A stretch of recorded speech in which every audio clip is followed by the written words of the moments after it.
हिंदू धर्म में एकादशी की तिथि बहुत ही महत्वपूर्ण होती है।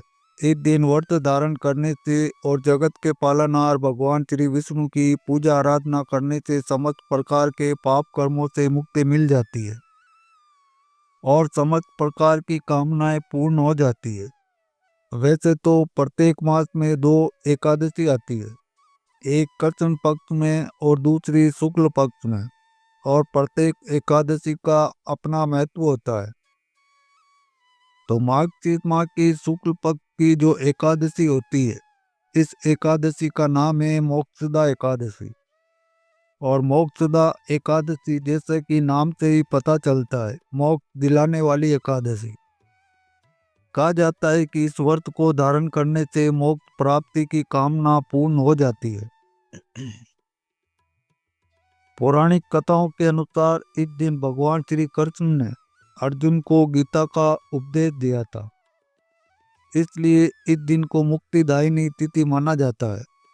और इस दिन व्रत धारण करने से भगवान श्री हरि विष्णु के विधि विधान से पूजा करने से और गरीबों को ब्राह्मणों को दान करने से कई गुना पुण्य फलों की प्राप्ति होती है। मोक्षदा एकादशी को गीता जयंती भी कहा जाता है। तो आज की वीडियो में जानेंगे कि साल 2025 में मोक्षदा एकादशी और गीता जयंती कब है, एकादशी की तिथि कब प्रारंभ हो रही है और कब समाप्त हो रही है। अगर आप एकादशी का व्रत करते हैं तो व्रत आपको कब धारण करना है और पारण करने का यानी कि व्रत खोलने का शुभ मुहूर्त क्या है। आज के दिन किस प्रकार से भगवान श्री विष्णु की पूजा करनी चाहिए और किन मंत्रों का जाप करना चाहिए और कौन सा उपाय करें जिससे कि इस व्रत का संपूर्ण फल हमें प्राप्त हो।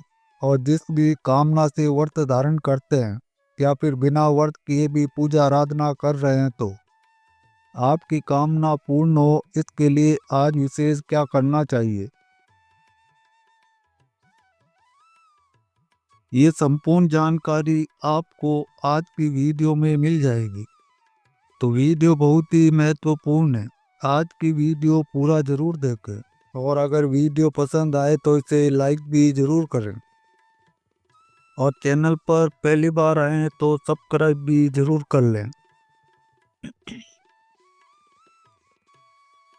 तो चलिए जानते हैं सबसे पहले कि एकादशी की तिथि कब प्रारंभ हो रही है और कब समाप्त हो रही है और हमें व्रत कब धारण करना है। मार्गशीर्ष माह के शुक्ल पक्ष की एकादशी तिथि प्रारंभ हो रही है 30 नवंबर की रात्रि में 9:29 पर और इसका समापन होगा 1 दिसंबर को शाम को 7:01 पर। तो सूर्योदय कालीन तिथि के अनुसार 1 दिसंबर 2025 को मोक्षदा एकादशी का व्रत हमें धारण करना है।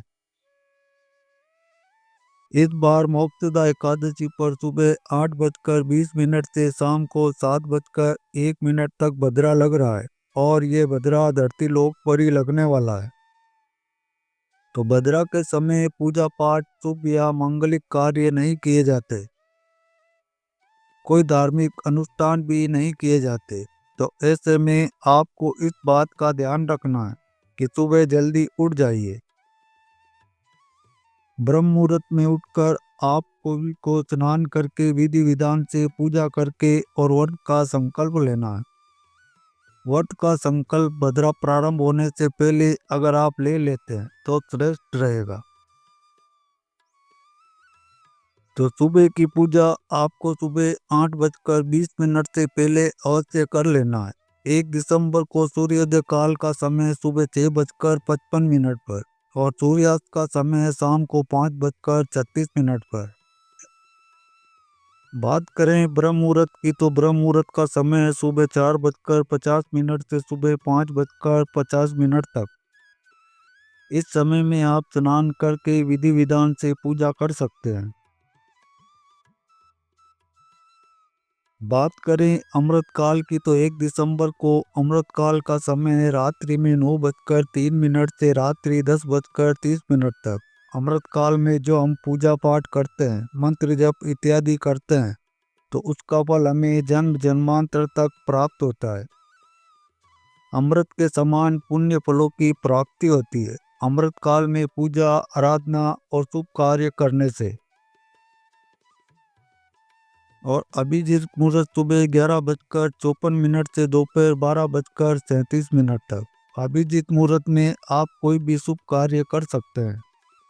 1 दिसंबर को राहु काल का समय है सुबह 7:30 से सुबह 9 बजे तक। और राहु काल में कोई भी शुभ कार्य प्रारंभ नहीं करना है, लेकिन अगर आप पहले से ही कर रहे हैं तो बिल्कुल कर सकते हैं। तो 1 दिसंबर 2025 को मोक्षदा एकादशी का व्रत है, गीता जयंती है और इस दिन व्रत धारण करके द्वादशी तिथि में व्रत का हम पारण करते हैं। द्वादशी तिथि का प्रारंभ हो रहा है 1 दिसंबर को शाम को 7:01 पर और द्वादशी तिथि का समापन 2 दिसंबर को दोपहर में 3:57 पर होगा। तो ऐसे में व्रत का पारण हमें कब करना है? तो देखिए, एकादशी व्रत का पारण हमें करना है 2 दिसंबर 2025 को, यानी कि मंगलवार के दिन। तो सुबह 6:57 से सुबह 9:03 तक आपके व्रत के पारण करने का शुभ मुहूर्त है।